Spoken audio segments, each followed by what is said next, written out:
그 사람이 궁금하다. 한판 인터뷰. 국민의힘 대선 후보로 윤석열 후보가 확정되면서 본격적인 대선 레이스 시작이 됐죠. 다만 당내 경선 후유증이 아직 남아 있어서 또 그것을 어떻게 또 보듬고 가는 것이 어떻게 하는 것이 좋을 것이냐, 이 부분도 관전 포인트인데요. 그동안 국민의힘 대외협력위원장으로 윤석열 후보 입당에 큰 역할을 하기도 했고 또 향후 대선 국면에 중요한 역할을 맡을 것으로 보이는 분을 오늘 모셨습니다. 네, 국민의힘 4선 의원이시죠. 권영세 의원 오늘 스튜디오에 모셨습니다. 어서 오십시오. 네, 안녕하십니까. 권영세 의원입니다. 예. 이 프로 나오면 굉장히 긴장이 됩니다. 우리 진중권 작가님이라 그래야 되나요? 예, 그리고 교수님. 우리 김성희 소장이. 소장님도 그렇고 예. 두 분이 굉장히 예리하신 분인데 아주 날카로운 분인데 오늘 사회자께서 김남국 의원한테 그 질문하는 걸 조금 전에 듣고 보니까 예. 우리 사회자도 뭐 엄청 날카로워가지고 아닙니다. 좀 미리부터 걱정이 됩니다. 예. 자, 일단은 인사는 나누시고요. 네, 반갑습니다. 예, 진중권 작가님과 김성희 소장님. 예, 위로를 받는 분도 있는 방송. 시계산 판승부입니다. 아, 그거 참 저도 들었습니다. 예. 사실 누구한테 감동을 주기가 쉽지 않은 일인데. 예, 특히 정치 얘기를 감동되기 쉽지 않은데 그렇죠. 이게 네, 위로 받으셨다고 해서 예. 굉장히 저희가 위로 받았어요. 네, 저희가 위로받았습니다. 네, 의원님도 굉장히 오랜만에 나오셨어요. 예, 한 몇 달 된 것 같습니다. 예, 예. 잘 안 불러주셔가지고. 아이, 무슨 말씀을 바쁘셔갖고 예, 오늘 나와주셔서 감사드립니다. 일단은 저희가 윤석열 후보를 영입하고 입당하는데 1등 공신이다 저희가 말씀드렸습니다. 그 정치인문 4개월 만에 국민의힘 최종 대선 후보까지 되셨어요. 예. 의원님 또 소회가 있으실 것 같은데 어떤 예, 마음이세요? 처음에 무슨 패싱 입당을 해가지고 욕도 좀 많이 먹었는데. 예, 예. 근데 어찌됐든 제가 이 입당하는데 관여를 했던 후보가 그리고 최종 후보가 되니까 뭐 저도 뭐 솔직히 기분이 좋지요. 예. 근데 그 다른 후보들도 뭐 지금 4명 후보 파이널에 든 분들이 다 훌륭한 분들이긴 하지만 예. 그 4명 중에 다른 분들도 좀 이렇게 같이 들었으면 하는 아쉬움은 그 대협력위원장 입장에서는 좀 들기도 했었습니다. 예, 그러나 예. 어쨌든 최종 후보 윤석열 후보가 돼서 좀 기쁩니다. 우리 홍 선배가 들으시면 좀 언짢게 생각하시겠지만 예. 자, 오늘 이제 윤석열 후보가 광주 방문했죠. 예. 그러면서 광주 이제 전두환 옹호 발언 관련해 사과 말씀까지 했는데 예. 어떻게 들으셨는지? 뭐 그러니까 광주 문제에 대해서는 뭐 그 전두환 전 대통령과 관련된 발언 때문에 그런 거 아니겠습니까? 그래서 예. 그런 부분은 뭐 이 5.18과 광주에 대해서는 우리 당이 아무리 전두환 정권과 우리 당이 그 이제 많이 차별화를 했다 하더라도 당도 뭐 노력을 해야 될 부분이긴 하지만 이번 문제에서는 그 윤석열 후보가 조금 더 노력을 해야 될 부분이 있었던 것 같습니다. 그래서 그런 면에서 찾아가 가지고 나름대로 비 맞으면서 이렇게 진솔하게 얘기하는 모습은 어느 정도는 뭐 대부분의 그 이 감정을 돌려놨다고 생각은 하지 않지만 그래도 상당한 부분에 대해서는 아마 공감이 좀 있지 않을까 이렇게 기대 반 희망 반 그렇습니다. 의원님 그래도 이게 어쨌거나 경선 과정에서 벌어진 문제였고 당시엔 좀 파장이 꽤 있었지 않습니까? 예. 그래서 원희룡 후보 같은 경우는 당장 광주에 뭐 먼저 뛰어 내려가서 사과도 하고 대화를 하는 모습을 보였는데 예. 윤석열 후보가 그때 좀 주춤하고 망설였단 말이에요. 그리고 예. 어쨌든 토론이 끝나고 나면 가겠다고 했는데 그것도 결국은 당원들이 투표할 때까지 못 갔던 점 이런 것들이 여전히 국민의힘 내부에 어떤 이 호남에 대한 비토 정서가 있다거나 혹은 윤석열 후보가 이런 광주 문제에 대해서 진정성 있게 사과하는 게 아니다 이런 비판들도 좀 뭐 받았는데 그런 어떻게 비판을 보셨습니까? 받을 수가 있는 부분이 틀림없이 있다고 생각을 합니다. 그래서 예. 이 부분이 윤석열 후보가 조금 더 빨리 광주에 가서 바로 사과를 하고 그랬으면 더 좋았을 뻔했는데 뭐 그나마 그래도 경선이 끝나고 바로 이렇게 지역 일정을 가장 먼저 광주 간 부분은 그나마 다행이라고 생각을 합니다. 예. 그렇군요. 윤석열 후보가 이제 그 경선 과정 속에서 이제 불안불안한 모습들을 좀 많이 보여주지 않았습니까? 이재호 상임고문 같은 경우에도 여전히 어제 나오셔서 불안불안하다 이렇게 말씀을 불안불안하다 저희 하시더라고요. 방송에서 여러 가지 이제 말씀하셨는데. 실언들이 있는데 그것들 보게도 어떤 것은 화법의 문제지만 어떤 것은 아주 뭔가 인식에 좀 문제가 있지 않는가라는 의심까지 하게 하거든요. 뭐 앞으로 어떻습니까? 좋아질까요? 뭐 저는 좋아질 거라고 봅니다. 네, 저는 좋아질 거라고 보고요. 예. 그 이제 저기 인식의 문제라고 얘기를 하시는 부분도 어떤 면에서는 우리가 정치적인 시각으로 너무 보는 게 아닌가 이런 생각도 하거든요. 그러니까 우리 두 분이 정치인은 아니시지만 그래도 정치 평론을 많이 하시다 보니까 그 두 분조차도 정치적인 시각에서 본 거고 우리 일반 국민들은 좀 더 다른 시각에서 볼 수 있지 않겠나 이런 생각도 해봅니다. 저는 일반 국민의 시선에서 보고 있는데요. 진 작가님 그렇게 생각하시면 안 돼요. 본인 가진 영향력을 생각을 하셔야지. 예. 제 영향력이 거기서 나온다고 믿고 있거든요. 근데 이제 논란이 됐던 전두환 옹호 발언 같은 경우에 예, 예. 후보님이 바로 사과 안 하시고 한 며칠 예. 후에 사과하셨단 말이죠. 예. 이제 그걸 보고 진 작가님도 이제 그런 부분에서 약간 좀 고집이 있으신 게 아니냐 그런 평가를 하시거든요. 저는 사실은 윤석열 후보를 굉장히 오랫동안 봐왔는데 뭐 고집이 있는 건 틀림없지만 그게 예. 고집법 문제로 그렇게 됐는지는 뭐 저는 잘 모르겠습니다. 근데 아하, 네네. 분명한 거는 그 우리 김 소장님이 얘기하셨듯이 이거 이 방문하고 이런 거가 늦었듯이 사과문 부분에 대해서도 즉시 그 부분에 대해서 자기 이 진위가 그게 아니었다고 바로 사과를 했어야지 마땅했다 이렇게 생각을 합니다. 뭐 많이 깨달았을 거라고 생각을 합니다. 그렇게 정치인으로서도 변화되는 과정이었다. 예. 예. 자 이제 가장 핫한 뉴스는 우리 의원님의 예. 그 선대위 합류 어떻게 되는 것인가 이 부분인데 지금 이제 이준석 대표가 우리 권영세 의원님을 그 후보 선대위 총괄 선대본부장으로 추천했다라는 보도가 있었어요. 예, 그리고 뭐 바로 어디 방송에 나가서 바로 이 CBS에 와서 부인한 것 같은데요. 그 사람 이름을 특정해서 얘기하지는 않았다고.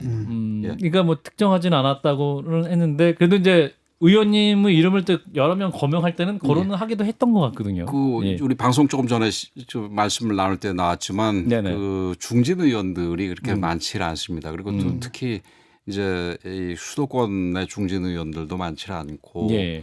더군다나 이제 선거를 경험을 했던 의원들은 더 적고 이렇게 되니까 뭐 얘기가 자연스럽게 나왔던 건데 예. 지금 뭐 중진 아니라 뭐 수도권이 아니라도 지금 국민의힘의 의원들 숫자도 적고 그러니까 그리고 이번 그 대통령 선거에 대해서 우리 국민의힘 입장에서 굉장히 그 의미가 있는 중요한 선거라고 생각을 하기 때문에 예. 전부 다 이렇게 무슨 위치가 됐든 역할을 하고 다 돕고 그래서 승리할 수 있도록 해야지요. 예. 혹시 정식으로 제안이 오시면 수락하실 의사는 있으신가요? 그럼 뭐 이럴 때 정치인들이 잘 하는 답변이지 않습니까? 가정적인 질문에는 답변하지 않겠습니다. 그래서 이제 조선보도 뭔가 근거가 있으니까 뭐 그런 말을 했을 것 예. 같은데 일단 뭐 역할론에서는 거론되시는 게 있는 건 사실인가 봅니다. 뭐 도와달라는 얘기는 이제 제가 직접 들었습니다. 후보자에게도. 예. 아 그리고 그렇군요. 지금 대외협력위원장 계속 하고 계시는 예, 건가요? 그렇습니다. 그러면 이제 이런 부분에서 또 대선을 앞두고 인사들 영입하는 일들도 혹시 지금 같이 하고 계신지 좀 궁금하거든요. 원래는 사실 그 우리 당의 대외협력위원장이 그 예. 외부에 있는 대권 뭐 주자들 뭐 영입하고 주요 인사들 영입하고 이러는 게 아니라 외부의 단체들하고 어떤 그 링커 역할을 해서 그분들의 소리를 듣고 또 더 좋은 거는 그분들의 지지를 받아내는 게 대외협력위원장입니다. 근데 예. 이번에는 그러니까 그 사실은 그 제가 그 직을 맡을 때 우선 그러니까 직함을 먼저 하고 거기에 따른 게 아니라 역할을 먼저 얘기하고 거기에 그 뭐 유사한 거 아무 직함이라도 달라 이렇게 이게 좀 뒤집어져 가지고 그렇게 됐는데 그 뭐 그런 거 저런 거 다 포함해서 해야 되겠지요. 그래서 이 선대위를 구성하면서 좀 새로운 분들도 좀 영입할 것을 기대해봐도 되는지가 궁금해서요. 그 영입은 해야 되겠지요. 네. 당연히. 그렇군요. 지금 뭐 이 선대 구성이 내부 잔치만 가지고는 뭐 안 된다고 저는 생각을 합니다. 예. 그간 총괄 선대위원장으로 꾸준하게 김종인 전 비상대책위원장이 거론되지 않았습니까? 그 이준석 그렇죠. 대표도 얼마 전에 또 예. 메시지 전으로 극복할 사람 김 위원장밖에 없다. 뭐 필수 카드다 이렇게 말을 했는데 어떻게 보십니까? 역시 필수 카드입니까? 뭐 그 김종인 비대위원장님이 그 좀 여러 가지 정치적인 경험도 많으시고 또 그리고 그 개인적으로 저는 뭐 한동안 굉장히 가까이 지냈었는데 요즘은 조금 그렇지 않습니다만은 그러니까 굉장히 큰 장점이 굉장히 여러 사람들을 만나서 다양한 이 뭐 생각을 하는 사람들을 만나서 듣는 편입니다. 그래서 뭐 뭐라 그럴까요? 현재 그 현안들에 대해서 굉장히 잘 파악을 하고 계시고 민심의 흐름에 대해서 잘 알기 때문에 그런 부분들을 우리 선대위원회에서 중추적인 역할로 역할을 하시면서 좀 풀어나가신다면 큰 도움이 될 거라고 생각을 합니다. 예. 가야크님이 청취자가 의원님께 질문 주셨어요. 의원님은 김종인 전 비대위원장과 친하시냐고. 그래서 그 방금 좀 전에 제가 답변을 드렸는데요. 네네네. 워낙에 굉장히 좀 이게 자주 뵙고 그랬었는데 예예. 좀 이렇게 뭐 약간 제가 좀 불편하게 해드린 것도 있고 그래가지고 아, 그리고 그래요? 최근에는 그렇게 가까이 지내거나 이러지는 아, 않습니다. 최근에 약간 소원해지신 겁니까? 예. 그러면? 예. 근데 일을 하다 보면 그런 부분이 있습니다. 그게 뭐 아. 이제 2012년 대선 치를 때 조금 이제 불편한 부분이 있었죠. 이 국민의힘 내부 사정은 잘 모르겠지만 이제 예. 바깥에서 언론으로 이제 비치는 얘기들이 좀 있거든요. 그러니까 예. 예를 들어서 김종인 전 위원장 같은 경우에는 뭐 선대 위원장을 맡게 되면은 뭐 전권을 정권을 받아야 요구할 된다. 것이다. 그래서 지금 당내에 그 권성동 의원이죠. 그 윤석열 후보의 비서실장 맡고 있는 이분하고 좀 갈등이 있다. 그래서 이분은 뭐라 그러냐면 후보가 결정해야 된다. 후보가 제일 중심이다. 그러니까 다음 라고 단계에 얘기를 하고 따라서 있거든요. 당원 단계에 따라서. 그래서 이 갈등에 대해서는 어떻게 생각하십니까? 실제로 갈등이 있는 건가요? 아니면 이제 뭐 포함해서 예. 저도 하나 좀 예. 같이 여쭤보고 싶은 게 사선 의원이 이제 예리한 사실- 질문들이 막 나오기 시작하시네요. 예. 사선 의원 굉장히 좀 중량감이 있으신 분이라 비서실장을 맡으셨다는 자체도 좀 되게 이례적이지 않습니까? 그러니까 그렇죠. 그 윤석열 후보의 어떤 보관이 있었을 것 같은데 이런 사선 의원께 비서실장을 맡겼다는 것 이런 것이 이게 이 권성동 의원을 중심으로 뭔가 좀 풀어가려는 의지가 있는 것이 아니냐 이런 또 관측들을 하는 분들이 예, 두 가지 계시는데. 질문이네요. 그렇지 않은 그러니까 갈등 예, 갈등 갈등이 부분, 있냐? 갈등 두 부분하고 번째 권성동 그다음에 의원의 예. 비서실장 인선의 의미. 예, 그럼 뭐이 저기 먼저 지금 말씀하신 것부터 제가 답을 드리면은 뭐 제가 지금 뭐 윤석열 후보하고 권성동 의원을 왜 임명을 했느냐, 무슨 의도로 임명했냐 이 부분에 대해서 뭐 얘기한 적은 없기 때문에 네네네. 추측을 하건데 아마 본인이 그러니까 정치를 입문한 지가 얼마 안 되고 특히 당에 대해서도 물론 경선 한 뭐 치르면서 한 몇 개월 입당한 지가 몇 개월 되긴 했습니다만은 사실은 경선하면서 뭐 열 몇 번 토론을 하다가 정신이 다 빠졌을 겁니다. 후보자들이 예, 후보자들이. 그래서 그런 면에서 당의 시스템도 잘 모르니까 그래도 경험 있는 그 이 중진 의원을 그 바로 옆에서 비서실장이라는 게 뭐 가장 지근거리에 있는 거니까 그래서 두는 게 저 좀 본인한테 도움이 되지 않겠나 이런 식으로 짐작을 하고요. 그다음에 갈등 부분은 저는 갈등이라기보다는 뭐 의견 차이 정도라고 생각을 합니다. 그 김종인 비대위원장도 이게 뭐 갈등을 일으키면서 우리 본선에 무슨 부정적인 영향을 미칠 생각을 하시고 있는 것 같지는 않고 당연히 그래서 그 뭐 김종인 비대위원장 입장에서는 또 본인이 총괄 선대위원장 지금 뭐 논의되는 게 그 자리니까 그런 거는 이름에 걸맞게 그 선대위의 전체 운영 방향을 본인이 그 원하는 방향으로 끌고 나가기 위해서는 본인이 필요한 사람들을 중심으로 놓고 싶어 하실 거고 또 기존에 또 고생하고 이런 분들 입장에서는 또 이제 계속해서 윤석열 후보를 돕고 싶어 할 때 핵심적인 위치에서 돕고 싶어 할 테니까 그런 부분에서 조금 차이가 있을 텐데 뭐 어렵지 않게 조정이 될 거라고 생각을 합니다. 이게 이제 그 유권자들이 볼 때는 이제 어떤 문제냐면은 예컨대 예. 권성동 비서실장이 선대위 구성에서 굉장히 주축을 맡을 경우 주요한 역할을 했을 때 그 선거 운동의 형식, 내용과 형식이 확 달라질 거다. 그다음에 선대위의 그 인적 구성도 달라질 것이고 또 김종인 위원장 같은 경우 들어왔을 때 굉장히 혁신적이어야 된다라고 얘기를 하지 않습니까? 예, 예. 그래서 이 부분이 이제 어떻게 가야 되는지 이 부분에 좀 관심이 좀 있거든요. 예, 예. 근데 그 윤석열 후보도 그립이 그 굉장히 센 후보입니다. 그런 면에서 누구의 한 사람의 얘기를 그러니까 그 얘기는 뭐 김종인 전 비대위원장의 그 뭐 제안이랄까요? 이런 거를 거절한다는 면에서가 아니라 그 비서실장의 어떤 그 뭐라 그럴까요? 제안 부분에 대해서 이렇게 왔다 갔다 할 사람은 아니다. 이렇게 이런 취지에서 제가 말씀을 드리는 건데. 예. 그래서 그 김종인 비대위원장의 어떤 제안이라든가 이런 부분에 대해서도 그게 무슨 뭐 인선에 관한 거든 그게 어떤 실질적인 부분이든 들을 만한 부분이 뭐 틀림없이 상당히 있습니다. 그래서 그런 부분들을 반영을 하게 되면은 뭐 큰 문제는 없을 거라고 생각이 됩니다. 이게 아까 지금 이제 이 경선 후유증이라고 우리 사회자께서 말씀을 하셨는데 네네. 그 저희는 사실은 민주당하고는 좀 달리 뭐 후보자들 사이에서 무슨 뭐 갈등이 있거나 이런 거는 뭐 별로 없습니다. 뭐 홍준표 선배가 그 의원이 조금 불편한 얘기를 했지만 그 선거에서 진지 며칠 안 된 사람이 그런 얘기야 뭐 당연히 할 수 있는 거 아니겠습니까? 더군다나 여기 홍준표 의원의 성격에 대해서 다 아시는 분들이니까 그래서 그런 정도면은 굉장히 그 온건한 정도라고 저는 생각을 순한 하고요. 맛이다. 예, 순한 맛이죠. 아까 보니까 순한 맛 좋아하시대요.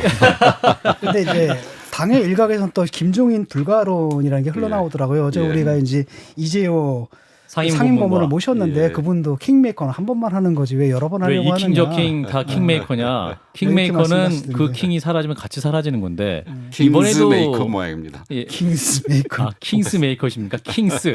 아하. 그래서 실제로 그 당 내에 그 예. 김종인 등판 불가론에 대해서 좀 심각하게 얘기 나옵니까? 그 상임 그 의원들만 해도 100명이 넘는 의원들이 있는데 네네. 그 중에서 뭐 다 똑같은 그 한 방향만 보고 똑같은 생각을 할 수가 있겠습니까? 그래서 예. 여러 가지 얘기들이 당연히 있을 텐데 그런 이제 아까도 말씀을 드렸습니다만 갈등과 차이의 문제인데 그게 이제 갈등까지 가지 않고 차이가 그래도 지금 상황에서는 뭐 예를 들어서 어떤 인물이 우리한테 필요하니까 그거는 개인적으로 좀 약간 불만이 있더라도 다수가 참석하니까 같이 가자라는 식으로 의견이 모아질 수 있다면 그냥 그거는 차이에 불과한 거 아니겠습니까? 그죠? 예. 근데 뭐 그런 식으로 정리될 수 있을 거라고 봅니다. 근데 이제 이 실제적으로는 지난번 비대위 때도 그랬는데요. 김종인 비대위원장이 여러 가지 혁신적인 정책을 내세우고 강령도 바꾸고 이제 호남에 가서 무릎도 꿇으시고 이런 일련의 조치를 취하면서 그때 계속 나왔던 얘기가 당의 중진들의 저항이 너무 세서 나 이거 못하겠다라는 그런 이제 김종인 비대위원장과 중진들의 갈등설이 불거졌었는데 이게 이번에 그대로 반복되는 것이 아니냐. 지금 뭐 어제 이재호 상임고문 같은 경우는 좀 다시 반복하기 어려울 정도로 김종인 비대위원장에서 좀 거친 말씀들을 그리고 하시던데. 본인 개인의 의견만이 아니라 상임고문단 전체 예, 그러니까요. 의견이다 이렇게 그러니까 말씀하셨어요. 고문단이나 이제 그 특히 원로 분들 입장에서는 좀 김종인 비대위원장에 대해서 불편하신 부분도 뭐 저기 틀림없이 있는 부분이 있을 겁니다. 예. 그 상당 부분을 그분들이 한참 활동할 때 김종인 비대위원장이 민주당 상대당에 계셨지 않습니까? 그리고 그 지금 맨 나중에 이제 박근혜 대통령이 당선될 무렵에 합류를 하긴 했습니다만은 바로 또 넘어가 가지고 우리 당이 거의 뭐 저기 힘들게 만드는 선거에서도 저쪽에 역할을 하고 탄핵 국면에. 예. 뭐 그렇게 했으니까 그 부분에 대해서 불편함이 있을 텐데 지금 우리 당 입장에서는 지금 그러니까 과거의 어떤 그런 문제에 대해서 연연해서는 안 되는 상황이라고 생각을 합니다. 지금 거의 뭐 탄핵 이후에 거의 다 무너지다시피 한 거를 그라운드 제로에서부터 다시 시작을 하는 거기 때문에 그러니까 우리 국민들한테 어떻게 하면 다시 지지를 받을 수 있는지 부분에 대해서 지지를 받게 할 수 있는 분이라면 모셔오고 지지를 받게 할 수 있는 정책이라면은 우리가 그 택하고 이래야지 된다고 생각을 합니다. 그래서 이제 윤석열 후보 본인도 그러니까 이 중간에서 되게 여러 가지 어려운 선택을 하셔야 되는데 김병준 또 비대위원장을 만나셨단 말이에요. 그래서 김병준. 일각에서는 네. 김병준 비대위원장과 김종인 비대위원장을 양쪽을 같이 좀 대립시키려고 하는 것 아니냐라는 그런 이야기도 좀 나오고 있던데요. 김병준 카드는 좀 어떻게 보십니까? 그거는 아닐 겁니다. 그 후보가 김병준 비대위원장 그분도 전 비대위원장이지요. 예. 거기에 대해서 그러니까 나름대로 그 정책적인 식견이라든가 안목에 대해서 저기 좋게 평가하는 걸로 알고 있습니다. 그래서 예. 그런 부분과 관련해서 하는 것이지 이 아직 그 정치에 대해서 많이 익숙하지 않기 때문에 정치적으로 이 사람을 불러서 저 사람과 대립시키고 뭐 이렇게 이런 식의 그 계산 같은 거는 아직 그 하지 않는 걸로 제가 알고 있습니다. 그리고 근데 윤 후보가 또 직선적이라 되나 가지고 예. 아마 조금 더 익숙해져도 그런 식의 그 저기 계략 같은 거는 잘 안 할 겁니다. 예. 그런가 하면은 저 김종인 전 위원장이 금태섭, 윤희숙 전 의원을 공동 선대위원장으로 영입해야 한다고 주장했다. 이런 보도가 이제 일각에서 나오고 있거든요. 이런 방안은 어떻게 보십니까? 그 위치는 뭐 그 경우에 따라서 다른 분들하고의 어떤 그러니까 뭐라 그럴까 형평성이라든가 이런 거를 생각을 해서 예. 그게 선대위원장일지 뭘지는 모르겠지만 금태섭 전 의원이나 윤희숙 의원도 이제 전 의원이 됐네요. 전 의원에 대해서는 우리 당에 그 반드시 필요한 분들이라고 저도 생각을 하고 아마 후보도 그렇게 생각을 하고 있을 겁니다. 그래서 그런 면에서 그 김종인 비대위원장의 제안 중에 포인트가 두 인물이지 그 두 인물을 어디 위치해 주는데 포인트가 있는 게 아니기 때문에 그런 부분 뭐 잘 될 거라고 봅니다. 상당히 적합한 게 이제 예컨대 금태섭 같은 경우에 금태섭 전 의원 같은 경우는 그 중도층을 좀 상징하는 측면이 있겠고 윤희숙 전 의원 같은 경우에는 이제 빨갱이 소리 안 하고 합리적으로 자기 얘기를 할 수 있는 그렇죠. 보수다라는 합리적 보수의 이미지가 있기 때문에 상당히 좋은 것 같은데 그래도 아무리 그렇다 하더라도 지금 약간 전면에 배치하기 위해서는 어떤 특정한 정도의 지위는 좀 있어야 되지 않나 하는 생각은 들거든요. 그래서 어떤 면에서 저는 위원장이라는 상징적이고 사실상 무슨 저기 역할이 없는 자리보다는 좀 더 구체적인 역할이 있는 자리를 주는 게 더 맞지 않겠나 이런 생각을 하고 있습니다. 그래서 이제 언론에서 김종인 전 위원장이 금태섭 전 의원 같은 경우 이제 공동선대위원장 언급을 했는데 거기에 대해서 어떻게 생각하냐 권성동 의원에게 이제 질문을 했더니 권성동 의원은 그런 분들은 그 실무급에서 일할 분들이지 무슨 선대위원장급이냐 이렇게 그러니까 말씀하셨어요. 그게 무슨 급을 실무냐 아니면은 그 위원장이야 이거보다도 그 위원장 중에서 아무 역할도 안 하면 본인이 알아서 찾아서 역할을 해야 되는 상황 아니겠습니까? 그래서 예. 그런 식으로 하지 않고 구체적으로 그 윤희숙 전 의원이나 금태섭 전 의원이 지금 우리 저기 진중권 교수님께서 잘 지적을 하셨듯이 그런 부분에서 자기 역할을 다 할 수 있는 직함을 만들어주는 게 오히려 더 낫지 않나 이렇게 생각을 합니다. 예, 그렇군요. 홍준표 의원 같은 경우에는 이분이 이제 또 약간 불평을 좀 하시는 것 같더라고요. 이분이 그게 또 이번의 매력이기도 한데 그렇죠. 인간적인 검찰이 주도하는 비리 의혹 대선에 참여할 수 없다라고 하면서 예. 윤석열 후보가 깐부가 되지 않겠다, 예. 내 길을 가겠다라고 하셨거든요. 예. 그래서 이런 상황에서 원팀 선대위가 잘 꾸려질 수 있을까라는 우려가 있습니다. 역대로 제가 기억하기에 이 대선에서 같이 경선을 했던 분들이 공동선대위원장을 한 경우가 별로 없어요. 예. 그래서 거의 고문단이라든지 뭐 이런 정도의 위치가 됐었는데 예. 뭐 그래도 백의종군하면서 본인의 역할을 하시겠다고 그러니까 그게 뭐 저기 이 선대위에 참여를 깊숙이 안 하겠다라는 취지가 깜바 안 하겠다는 취지가 그런 취지지 뭐 난 내 길 가겠다 이 취지는 뭐 아니라고 생각을 하고요. 그러니까 비리 대선 문제는 좀 이제 그분이 뭐 이 감정에 굉장히 솔직하신 분 아닙니까? 네, 그러니까 지금 이제 이 결론 난 지 얼마 안 됐고 예. 또 결론 나자마자는 또 뭐 그때 이제 멋있게 얘기를 하셨지만 원래 감정이라는 게 하루 이틀 지나면은 또 새록새록 또 아프게 와서 닿는 부분이 있으니까 얘기를 하셨겠지요. 근데 그 차이는 틀림없이 있습니다. 뭐 또 저 지금 또 그 부분에 대해서 얘기가 나올 수도 있겠지만 그 비리 대선 문제에 있어서 대장동 부분은 아까 앞에서도 뭐 다른 얘기가 좀 나왔습니다만은 이거는 진짜 실체가 있는 비리고 그 지금 고발 사주라든지 뭐 다른 부분들은 사실 어떤 면에서 관제 리스크, 관제 비리 가능성이 큰 거 아니겠습니까? 그래서 그런 부분들에 대해서 그 오늘 그 이재명 후보가 관훈 토론회에서 특검 얘기를 했습니다마는 뭐 다 몰아서 특검 하자라는 게 지금 후보가 그 얘기하는 거 아니겠습니까? 우리 후보가. 예. 예, 일단 그 저희 홍준표 얘기 좀 마무리 지으면요. 무야호홍 열풍 이런 것도 벌어지고 지금 말씀하신 것처럼 예전 같으면 대선 후보들이 끝나고 나면 상임 고문한다는 건 결국 그 자리에서 방해하지 않는 정도 수준에서 이렇게 좀 조용히 지내는 그림을 그려왔는데 2030의 열풍에 대해서 홍준표 후보는 좀 다른 생각을 갖고 계신 것 같아요. 그래서 이 열풍을 이어가고 이들의 지지를 나의 것으로 만들겠다라는 좀 구체적인 계획을 세우고 계시는 것 같고 하지만 선거에는 참여하지 않겠다. 그럼 결국 뒤로 갈수록 2030의 지지가 필요한 윤석열 후보 그리고 그런 2030의 지지를 뭐 홍준표가 다 가져갈 수 있을지 여부는 모르겠습니다. 본인 계획 안에서는 뭔가 떼어내서 내가 일단 갖고 있고 싶다라는 의견을 좀 밝히신 걸로 봐서 여전히 좀 리스크로서 존재하지 않느냐라는 생각이 들거든요.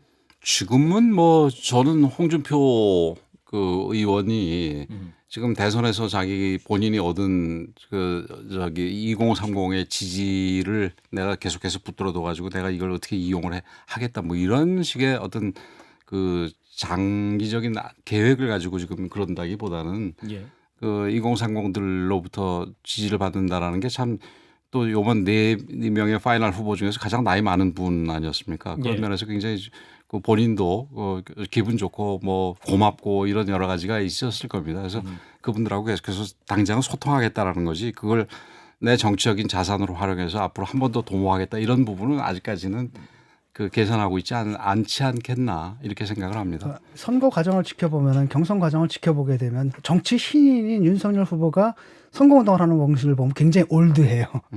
그러니까 기존의 정치인하고 크게 다르지 않고 뭐 조직에 의존한다든지 뭐 임명장을 막 남발한다라든지 이랬단 말이죠. 반면에 그 정치 원로이신 홍준표 후보가 오히려 더 참신했거든요. 예, 그렇죠. 그런 면이 젊은 있었죠. 층의 예. 지지도 그분이 받으셨고 라고 한다면은 그것을 윤석열 후보는 앞으로 어떻게 만회할 것인지. 그 가장 그 고민을 좀 해야 될 부분이 사실은 그 지점입니다. 지금 2030 부분에 대해서 뭐 민주당한테도 안 갔지만 우리 쪽 내부에서 어떤 이 나눠지는 부분을 보면은 2030이 그 저기 홍준표 후보한테 제일 많이 갔었지 않습니까? 그래서 이런 부분이 사실은 아직 뭐 정확하게 분석이 잘 안 돼요, 저도.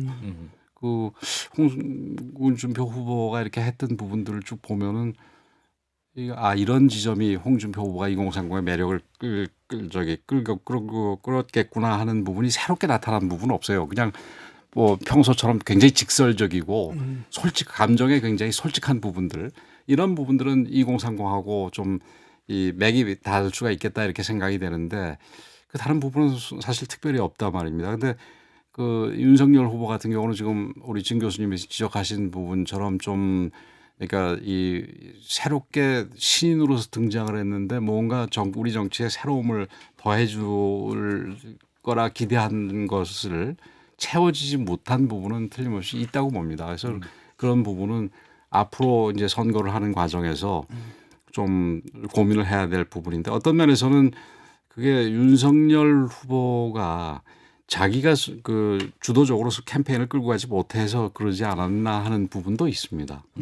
그 지금 이제 윤석열 후보 뭐 지금 홍준표 후보가 이런 말씀도 하셨었죠. 본부장 리스크가 있다. 본인 부인 장모의 리스크가 있다라는 말씀도 하시면서 이게 이제 본선에서 걸림돌이 될 거라는 지적이 나오고 있지 않습니까? 지금 뭐 의원님께서도 고발 사주 의혹 등 불거졌을 때 당내 검증단을 꾸리자 이런 아이디어도 내셨던 걸로 저희가 기억을 하고 있고요. 그 뒤로 공명선거 추진단 이렇게 해서 검증기구가 꾸려지기도 했는데 실효성 있는 검증은 안 됐고 그 와중에 이 행정법원이긴 했습니다만 어쨌든 판사가 윤석열 후보에 대한 윤석열 검찰총장에 대한 징계 2달로 모자랐다 더 줬어야 된다. 실제로 안에서 이 징계하는 과정에서 막은 점이 있고 부당한 권력을 행사했다라는 지적을 한 상태라서 이것이 그냥 단순히 지금 소위 말하는 이제 공수처나 검찰에서 뭔가 윤석열 총장을 압박하려고 하는 것 이상의 뭐가 좀 있지 않느냐라는 지적들이 좀 계속 나오고 있는데 이런 검증 앞으로도 더 어떻게 좀 당내에서 해결하실 뭐 당연히 그 검증은 더 해봐야 되겠죠. 그리고 검증 부분에서 아까 제가 그 소위 본부장이라는 부분과 관련해서 이런 부분들은 관제 리스크 측면이 크다 이렇게 말씀을 드렸는데 그건 뭐 그 말씀을 우리 김 소장님 말씀을 듣고도 여전히 유효합니다. 그 행정법원에서 판결이 그 좀 뒤집어졌지만 행정법원의 1심 판결이고 그 판결은 저도 읽어보니까 전 그 동의를 못 하겠어요. 관제 리스크라는 게 정확히 어떤 의미이신가요? 그러니까 관이 만들었다는 거지요. 정부가 법원이 만드는 측면이 관이 만들었다. 관하면 주로 행정부를 얘기를 하죠. 그래서 관 혹은 여제 리스크라고 그럴까요? 그러면 뭐 그런 측면이 많고 그 행정법원 판결은 다시 한번 제가 말씀을 드리지만 그 판결문을 저도 좀 읽어봤는데 그거는 뭐가 좀 어색해요. 그 판결이 유지되기가 쉽지 않겠다라는 게 이제 그건 뭐 제 생각입니다만 두고 봐야 됩니다만은 그 이제 네거티브 부분에서 검증 부분을 만들자고 그랬던 이유는 사실은 우리 후보들을 한번 보자라는 부분도 있지만 우리 후보들에 대해서 무리한 그 상대당 여당이나 뭐 요즘 저희들 같은 경우는 소위 관제 리스크라고 얘기했듯이 뭐 지금 현재 검찰이라든지 이런 데서 오는 공수처라든지 이런 데서 오는 이런 공격을 우리가 효과적으로 막아내는 그런 역할까지 같이 이제 해야 된다라는 측면에서 제가 제안을 했던 건데 사실 뭐 좀 이 실적은 조금 실망스러웠습니다. 잘 움직이지 않았습니다. 제가 그 이번 대선을 이 앞에 두고 전당대회 끝난 다음에 두 가지를 이준석 대표한테 얘기를 했는데 방금 얘기한 검증 부분에 대해서 우리가 철저하게 대비를 해야 된다. 그다음에 두 번째는 우리 후보들이 뭐 신인이거나 아니면은 캠프들이 과거에 그 박근혜 이명박 캠프, 이회창 총재 캠프 이런 데에 비해서 좀 캠페인 능력이 조금 약하기 때문에 공약과 관련돼서도 우리가 미리 당 차원에서 준비를 해둬야 된다라는 얘기를 했는데 전반적으로 뭐 이렇게 만족스러운 부분은 아닙니다. 공약 부분도 지금 진행은 되고 있습니다만은 아직 뭐 이 완결된 부분이 전혀 안 나오고 있어가지고 아쉬운 부분이 있습니다. 정미경 최고위원 한판 승부 나오셔서는 예. 최고위원 간에 예. 정책과 공약 관련돼서 굉장히 준비를 많이 하고 개발을 많이 해뒀다 이런 말씀도 하시는데요. 근데 이제 그게 구체적으로 이 우리가 후보가 발표할 정도의 공약으로 진짜 상이 다 차려져 가지고 예. 제가 그때 얘기가 우리가 뷔페상을 차려줘야 된다. 그래서 후보들이 뷔페에서 골라갈 수 있게 자기의 대표 공약은 자기 개인 캠프에서 만들더라도 개별 캠프에서 그 이 공통 공약이라든지 웬만한 것들은 만들어줘야 된다 그랬는데 아직 그 이 요리 중이지 완벽하게 지금 뷔페상 그에 올라오지는 못했다고 저는 생각을 합니다. 검증 문제 마지막 예. 마지막 질문이 될 것 같아요. 예. 예. 사실 민주당에서 이제 시즌 2는 이제 김건희 예. 다 이렇게 공언을 하고 있거든요. 근데 실제로 보게 되면 논문 같은 경우에도 이건 뭐 저쪽은 후보인데 후보 본인인데 뭐 후보 부인 것 같고 그러느냐라는 논리라든지. 근데 분명한 건 뭐냐면은 이 경력을 갖다가 과장한 건 사실이거든요. 예. 사실로 보이거든요. 그다음에 상당히 의도적인 것 같은데 이런 부분은 좀 털고 가야 되지 않나요? 예, 요 답변 한 예. 30초 정도 드리겠습니다. 그 인정할 거는 확실하게 인정을 하고 가야 되는 게 저는 맞습니다. 예. 뭐 왜 250보 소 100보라는 게 있지 않습니까? 근데 그 뭐 너 50보 도망갔는데 나는 100보 도망갔는데 너는 50보밖에 나는 50보밖에 안 도망갔으니까 내가 잘했다. 이런 식의 대응이 아니라 그 상대방이 자기 본인이 잘못한 부분에 대해서 대응을 어떻게 하든지 간에 우리 쪽에서 잘못한 부분이 있다면 우리 쪽에 대한 부분은 진솔하게 그건 잘못됐다. 이거는 뭐 앞으로는 이런 일 없겠다. 이런 식으로 털고 가는 게 옳다고 생각합니다. 예. 자, 한경호님이 권영세 의원님 말씀하시는 게 중립적이고 객관적으로 느껴진다라는 말씀을 그런 주셨습니다. 얘기하면 돌아가서 혼나는데. 이상민 의원은 맨날 없나요? 예. 자, 지금까지 함께해 주신 분 국민의힘 권영세 의원이었습니다. 오늘 말씀 고맙습니다. 예. 감사합니다. 네, 고맙습니다.